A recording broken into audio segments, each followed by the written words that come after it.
ไม่ซุงค่ะสวัสดีค่ะตอนนี้น้องออมก็มาอยู่ที่บ้านน้องลอดนะคะเมื่อนี้ก็น้องออมเดียวข้าวสารมาใจแถมปันในคณะยาก็เงินตีพี่น้องเขาใจมาน้องออมตีกว่าจอยบ้าพี่น้องใต้เฮในคณะยาก็มาใจปันพี่น้องลอยเฮคณะเพราะว่าน้องออมกับใจพี่น้องใต้เท่าไหนน้องออมตีถ่ายวิดีโอนี่ก็เขาไปปันแห้งน้องออมไรคณะก็ตีเป็นตั้งขึ้นเมื่อวันน้องลอดคณะเอาค่ะตีเป็นจึงหือหอดด้วยจำกันคณะ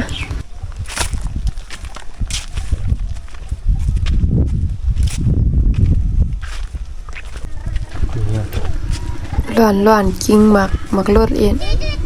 หาเนาก็ใจถึงมือเขาก็เรียกนะส่งไปมือแน่มือสูก็เรียก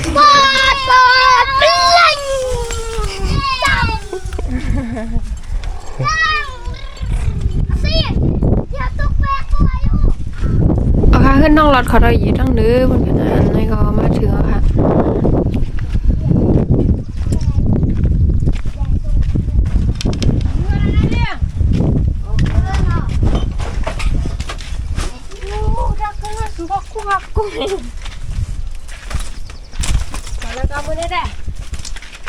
ยังกะลา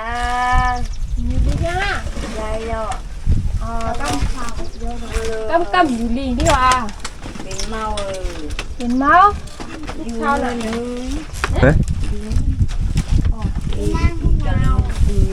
นาเพื่อคิวเจ็บอ่ะเจ็บยายเยอะคนใจน่ะคุณจากาโตสายที่เขาฮัลโหลก็ว่าพี่นางน้องเขาพอมากิจูเอา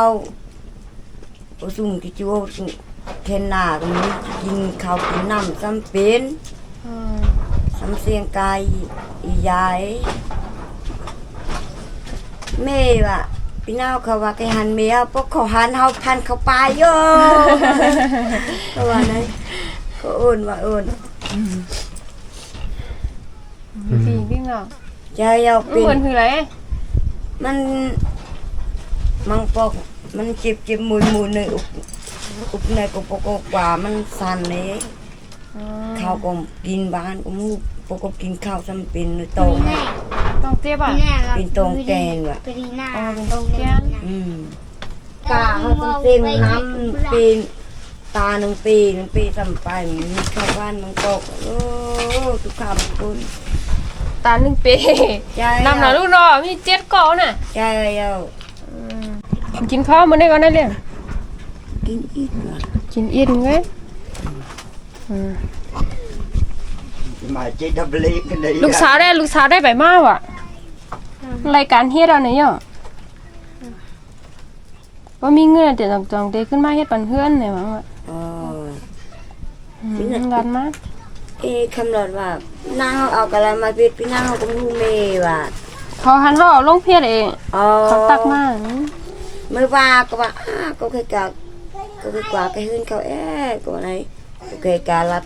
โตลูกหวังมันพวกคาโตเมื่อยเพื่อนมีต้องออกจ้องนะตีนได้เลี้ยงหางหลังมือไข่เปียกว่านั่นจุ่มปันเนาะเขาปกติปันมาเอานางยับใจไหนมีเขามีเงินนั้นซื้อมาปันดีคำรถนี่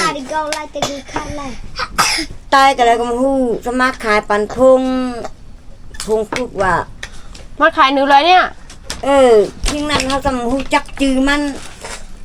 ก็สมใจพงมันว่าสมขึ้นใจพงแข็งโตทิ้งนั้นทำไมย้อนขึ้นว่าปันกายาสัมปันขึ้นเงินเท่ากับปันขึ้นถ้าบอกกายนะกายเหลือห้ามมันทำเอากว่ามันว่าที่เขาปองสุ่มหูจักเคียงมาขายนั่นหอมหูหวังมันก็จะหันมันแต่ไหนจังผูกก็ทิ้งนั้นหวังมันจะหังมาอยู่หวังมันกัดเส้ตัวหมูป้าหังมันมาขายเจ้าไม่ไหวมันนักสมบัติเจ้าในเรื่องผมจะหังเขาหอมขายมันสมบัติไหน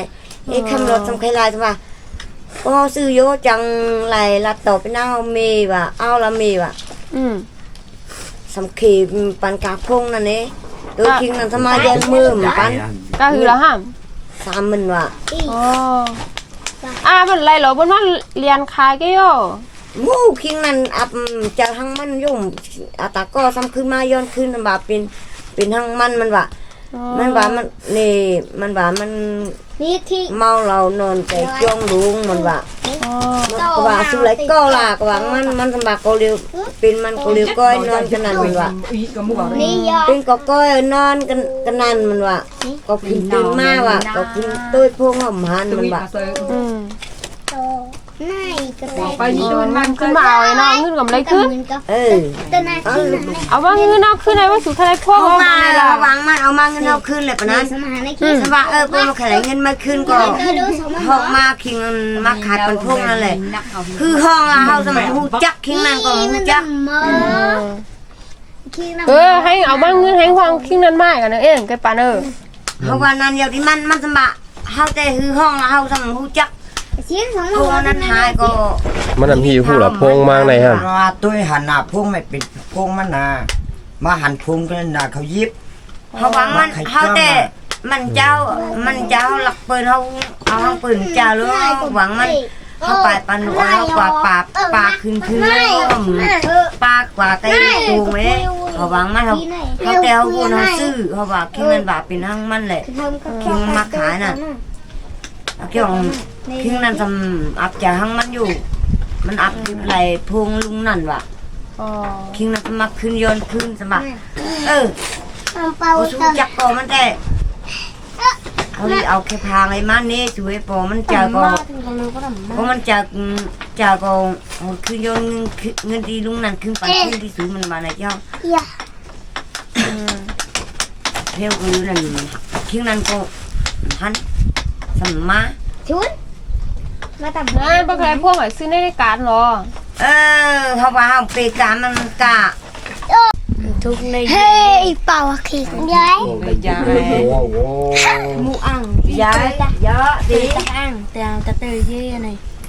เกดเดยเตยตะเตยยัน ทุกในเยอะ ดูดิกาว อะไรได้เบียด